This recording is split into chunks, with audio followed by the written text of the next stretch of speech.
बिस्मिल्लाहिर्रहमानिर्रहीम। अस्सलाम वालेकुम। उम्मीद करती हूँ सब अपने ईमान के साथ खैरियत से होंगे। आज हम बहुत ही मज़ेदार क्रंची गार्लिक पोटैटो बनाएंगे। ये बहुत ही मज़ेदार बनते हैं।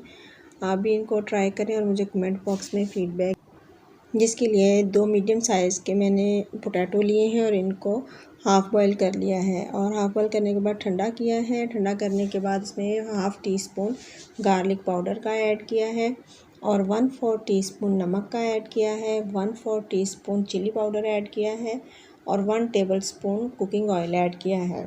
और इसके बाद हम 3 से 4 टेबलस्पून ब्रेड क्रम्स ऐड करेंगे और इसको हम अच्छी तरह मिक्स करेंगे।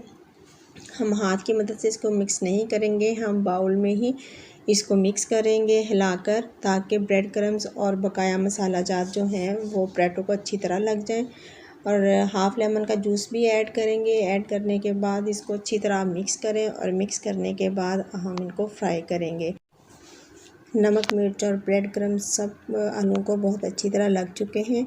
अब हम इनको फ्राई करेंगे। एक पैन में हम ऑयल लेंगे फ्राई के लिए और इसमें 1 बाय 1 करके हम आलू रखते जाएंगे और आलूओं को हम गोल्डन होने तक का वेट करेंगे।